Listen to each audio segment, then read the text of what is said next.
Betrayal. Family ignored me. Get out, she snarled. A tycoon found me. Run my empire, he said. At the wedding, she saw my new life and froze in total shock. Some betrayals hit like a shout. Mine was a chilling, absolute silence. Imagine being erased, not by an enemy, but by your own wife and daughter, treated as if you simply ceased to exist.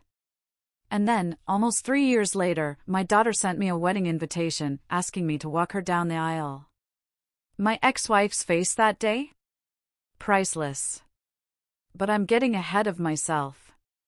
You need to understand how a man can vanish from his own home while still living there.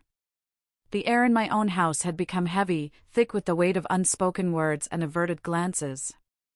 It felt like I was living inside a glass box, watching my family move around me, but utterly unable to connect, to be heard, or even seen.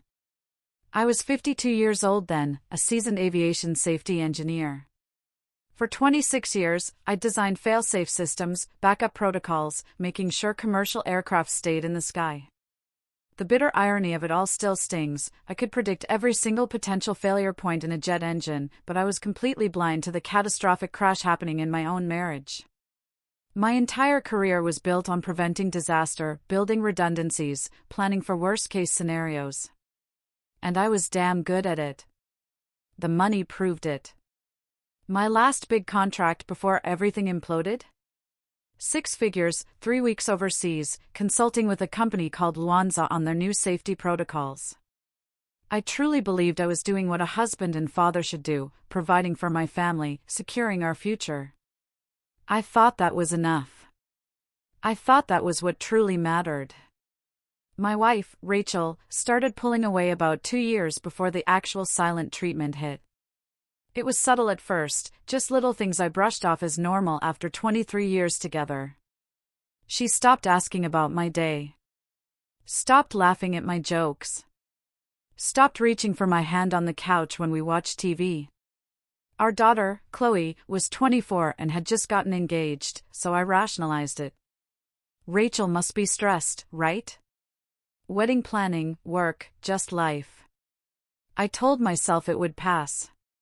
So, I did what I always did. I worked harder, brought home bigger paychecks. I convinced myself that being a good provider was the same as being a good husband. God, I was so wrong.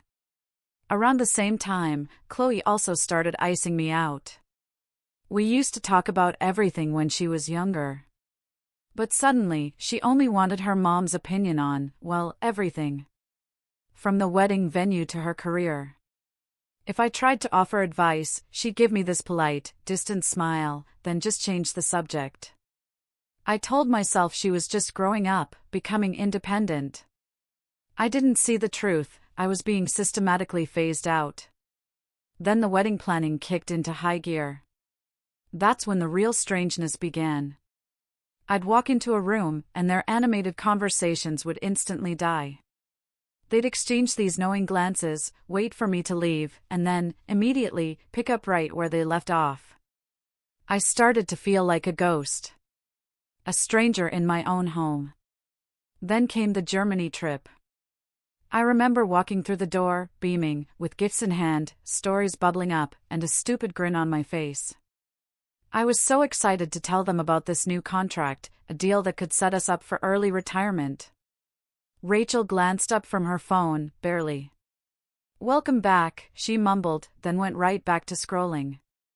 Chloe was at the kitchen table, wedding magazines scattered around her, and she didn't even look up. I just stood there, suitcase in one hand, duty-free chocolates in the other, feeling like I'd just walked into the wrong house. The air was thick with their indifference. That's when the real ignoring started. This wasn't the passive drift of a tired marriage anymore. This was active, deliberate erasure.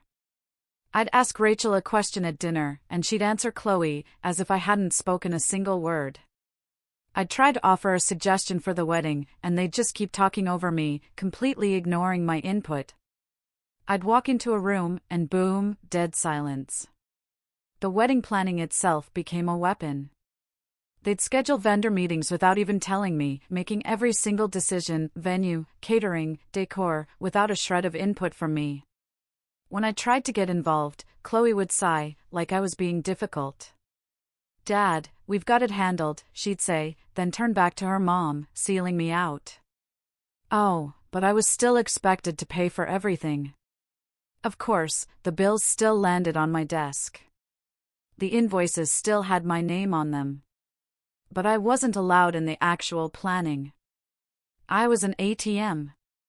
An ATM with feelings they simply didn't care about anymore. Then I noticed the group chat. The one I wasn't in. Chloe's phone would buzz, she'd laugh, show it to Rachel, and they'd both erupt into giggles. I'd sit there, completely isolated, wondering what was so damn funny. Once, I actually asked. Chloe just shrugged, "Oh, just wedding stuff." But her eyes told me the joke was about me. I'm not paranoid, I'm an engineer. I recognize patterns. And this pattern screamed one thing: I had become the problem they were trying to solve by simply pretending I didn't exist. For weeks into this soul-crushing silent treatment, my laptop was updating, so I borrowed Chloe's to check an email. She'd left Facebook open. And there it was. A group chat, Wedding Planning Central. Rachel, Chloe, Rachel's mom, Chloe's bridesmaids, 6 other people. Everyone. Except me. My stomach dropped as I scrolled back through weeks of messages. They weren't just planning a wedding. They were making jokes about me. About how I always inserted myself into conversations. How I was too sensitive. How I probably wouldn't even notice if they stopped talking to me completely. And then I saw it. The message from Rachel. It changed everything. Give him another week and he'll crack. He won't last a month. Then we can deal with it however we want. It wasn't random ignoring. It was an experiment.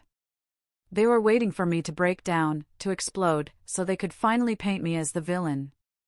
They were waiting for me to become unstable. I closed that laptop. Sat there in the dark.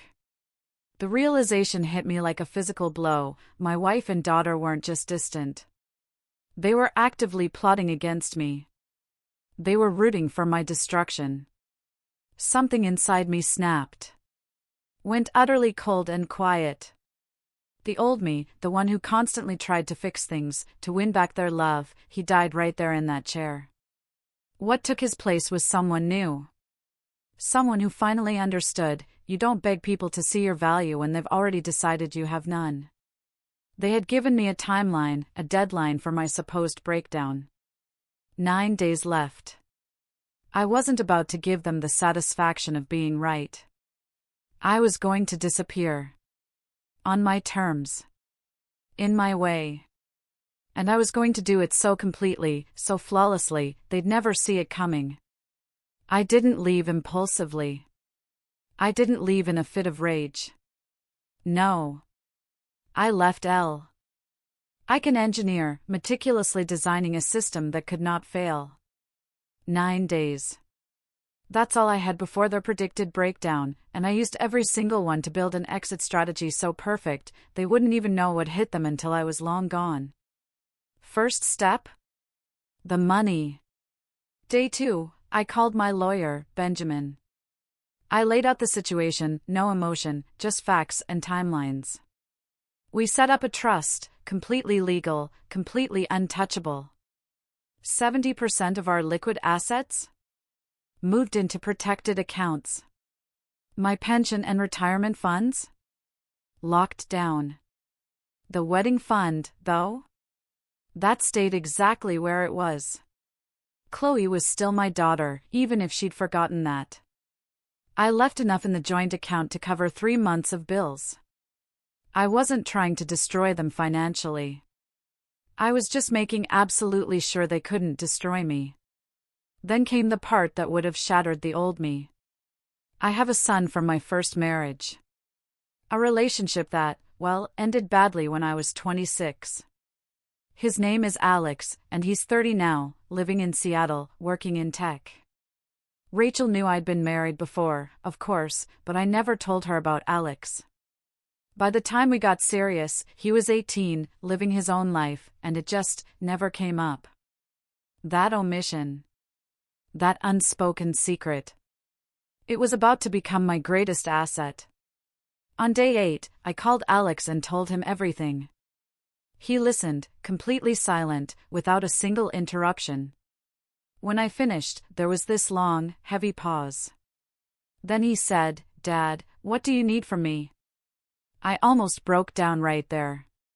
Someone was finally asking what I needed, instead of just taking. I explained the trust structure to Alex, that I was naming him secondary beneficiary on everything. He agreed immediately.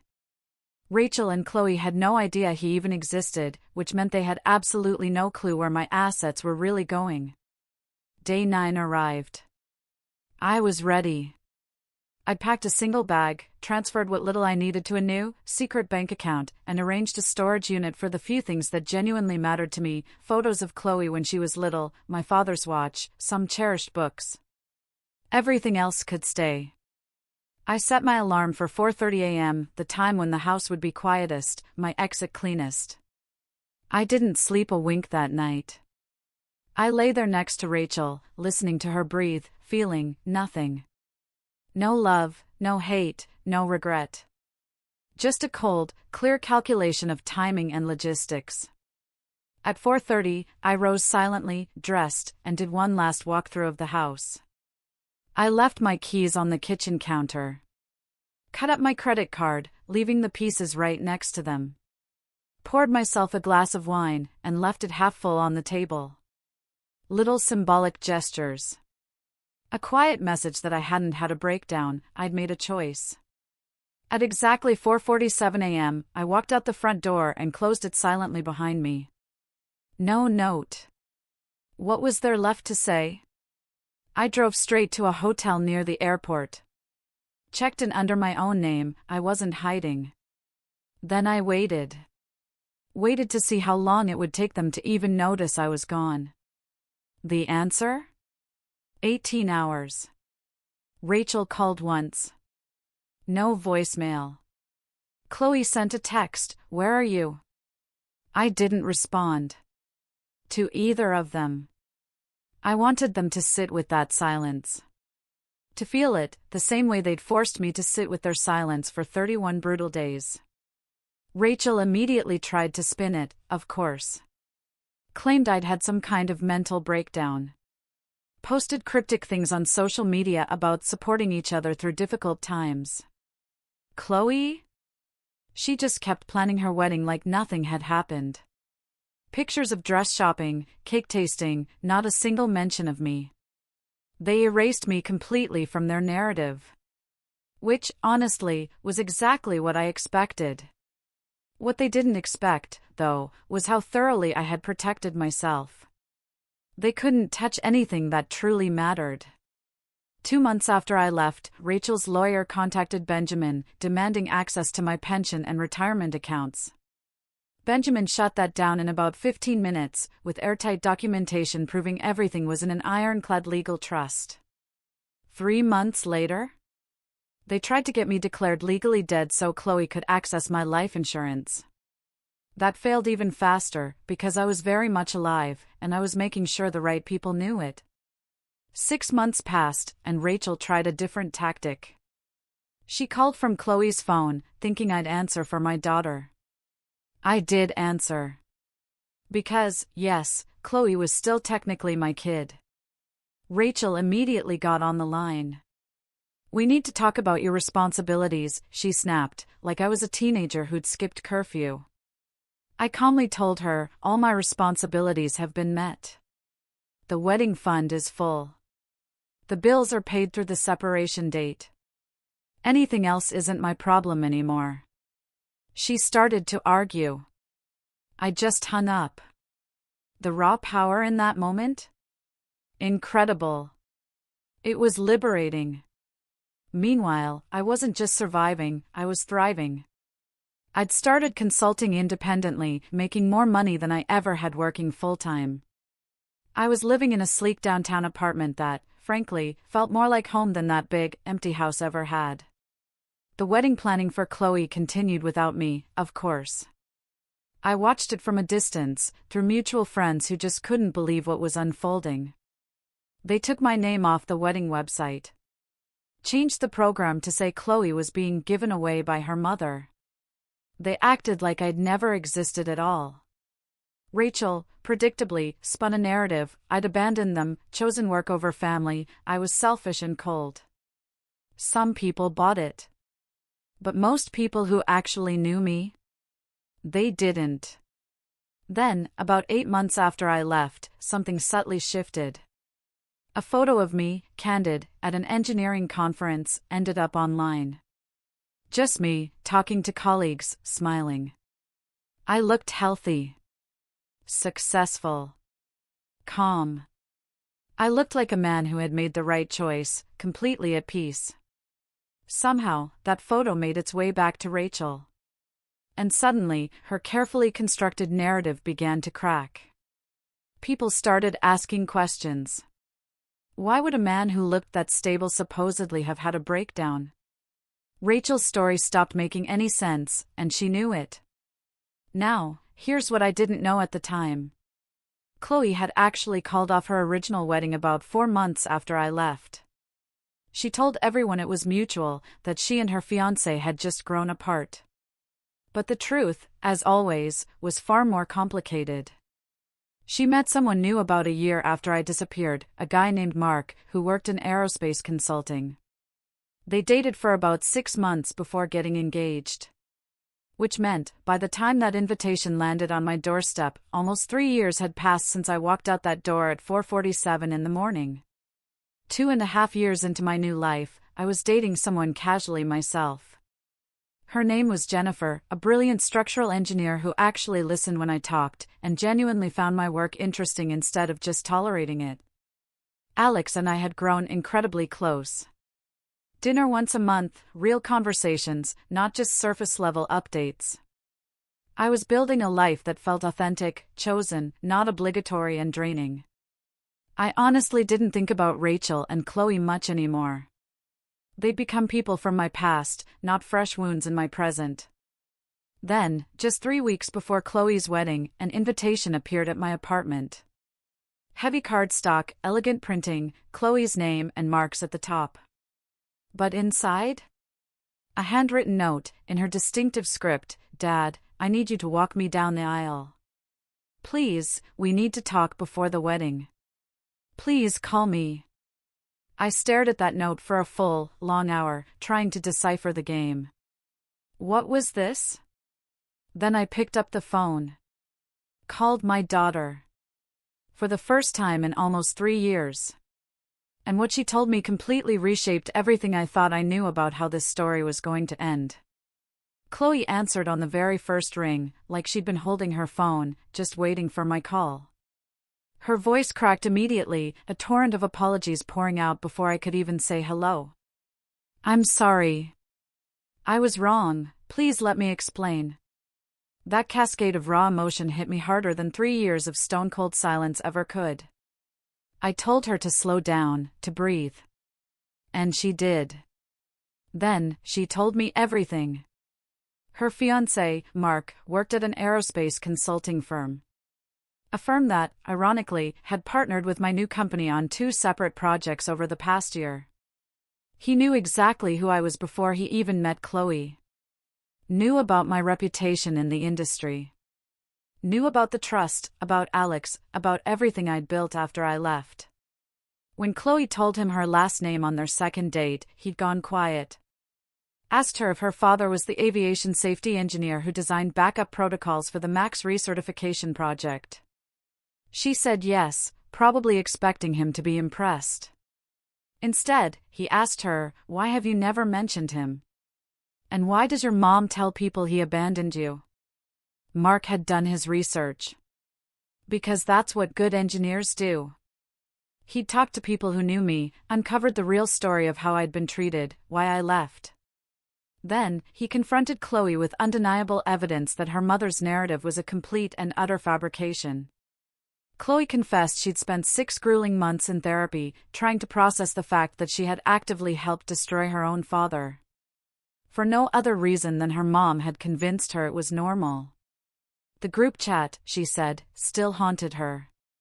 She couldn't believe she'd participated in something so utterly cruel. She'd been trying to work up the courage to call me for over a year, but she truly didn't think I'd ever forgive her. I let her finish. Then I asked the only question that truly mattered: "Does your mother know you invited me?" Chloe went completely quiet for a long moment. Then, softly, she said, "No. Rachel thinks I'm walking down the aisle alone." This was going to be a complete surprise. For the first time during that entire conversation, a slow smile spread across my face. I told Chloe I'd be there. The wedding was in the city, at one of those elegant old hotels with marble floors and glittering crystal chandeliers. I showed up 2 hours early, using a side entrance Chloe had arranged, meeting her in a private room, safely away from any guests. She was already in her dress, and the moment she saw me, she started to cry. Not loud, messy sobs. She was careful not to ruin her makeup, but she couldn't hold it together. We talked for almost an hour, about everything. How she'd realized, too late, that Rachel had been manipulating her for years. How Mark had shown her what a real, honest partnership looked like. How desperately she wanted to do better, be better, and actually earn back the relationship she'd so carelessly thrown away. I told her I appreciated her honesty, but that forgiveness? That was going to take time. That me showing up today didn't magically erase 3 years of being erased. She nodded, tears still in her eyes, said she understood, and that she'd do whatever it took, for however long it took. Mark came in about 20 minutes before the ceremony. He shook my hand, his grip firm, his respect genuine. He thanked me for coming. Then he told me he'd made it clear to Chloe he wouldn't marry her unless she made things right with me first. He didn't want to build his marriage on the shattered foundation of someone else's destroyed relationship. I liked him instantly. He was direct, honest, and saw right through the nonsense. Exactly the kind of man Chloe needed in her life. He also casually mentioned something I hadn't known: he'd been subtly steering contracts toward my consulting firm because he believed in my work and wanted to support me, even before all this reconciliation. That level of quiet integrity meant everything. The ceremony began. I waited in the back hallway, listening to the soft murmur of guests, the music swelling, the officiant's welcome. Then, it was time. Chloe took my arm. We walked to the grand entrance of the main hall. And when those massive doors swung open, revealing me standing there with my daughter, the entire room went utterly silent. Rachel was in the front row. Her face, confused, then shocked, then absolutely horrified, all in about 3 seconds flat. Next to her sat Alex, in a sharp suit I'd bought him for the occasion. My son. The one nobody in that room, except Mark, knew existed. Rachel's eyes darted from me, to Alex, and back to me. I watched her, in real time, realize that everything she thought she knew was catastrophically wrong. We walked down the aisle in complete silence, save for the music. Every single step was pure vindication. Proof that you can't erase someone who simply refuses to be erased. I handed Chloe to Mark, shook his hand, and then took my seat right next to Alex in the second row. Rachel kept turning, kept staring at us. But I just looked straight ahead, as if she wasn't even there. Giving her the exact same treatment she'd given me for 31 brutal days, almost 3 years ago. The ceremony was beautiful. Chloe looked genuinely happy. And I? I felt something close to peace for the first time in years. The reception. That's where Rachel's world completely fell apart. She cornered me near the bar, her mother right behind her. And before she could even launch into whatever prepared speech she had, her mom cut her off. "Rachel, stop. Just stop," her mother said, her voice firm. I watched Rachel's face crumble. Even her own mother was done with the lies. Rachel's mom turned to me, her eyes filled with apology. She said she'd believed Rachel's version of events, but that conference photo, that's when she started questioning everything. She was so sorry for not reaching out sooner. Rachel tried to interrupt, to protest, but her mother actually told her, sharply, to be quiet. That she'd done enough damage already. And just like that, Rachel fell apart. Right there, in front of everyone. She started crying, making excuses, trying desperately to explain why she'd done what she'd done. But nobody was listening anymore. The truth was out. Her narrative had completely shattered. She'd spent 3 years playing the victim, and now? Now everyone could see she had been the villain all along. I didn't gloat. I didn't argue. I just stood there, calm, watching her spiral. Because the best revenge, truly, is becoming utterly unreachable while they're still trying desperately to drag you down. I left the reception early, with Alex and Jennifer, who I'd brought as my date, and who Rachel had stared at with utter disbelief, as if I had no right to move on. We went to dinner downtown, a quiet place. Talked about normal things, work, travel, what Alex was building at his tech company. It felt so incredibly good to be around people who actually wanted me there. Who saw value in me beyond what I could provide, or fix, or simply tolerate. Chloe texted me later that night, thanking me again, asking if we could get coffee sometime. I said yes. Because she had earned that chance. She had actually done the work to change. 6 months after the wedding, Chloe met the conditions of the trust I'd set up for her. She gained access to her inheritance, which she used to start her own business, building a new life, completely independent from her mother. We have coffee once a month now. Our relationship is different, yes, but it's real. Raw. Honest. Rachel tried to reach out a few times. I never responded. Because some bridges? They're not meant to be rebuilt. They're meant to stay burned. As a stark reminder of what happens when you treat people like they're disposable. I married Jennifer last year. A small, intimate ceremony with just Alex, Chloe, and a few close friends. Nobody got erased. Nobody got ignored. Nobody had to prove their worth just to be treated with basic human decency. This story could end with me saying, I forgave everyone, and we all lived happily ever after. But that's not how real life works. Some people don't deserve second chances, and some damage? It's permanent. But the people who actually put in the work to grow, to change, to do better, those people deserve grace. Chloe got hers. Rachel never will. And I am completely, utterly fine with that. Because the best part about disappearing and meticulously rebuilding your life isn't the revenge. It's the profound, undeniable peace you find when you finally stop letting the wrong people define your worth. This whole experience taught me so much about self-worth and boundaries. What do you think? Did I go too far, or was this the only way to reclaim my life? Let me know your thoughts in the comments below.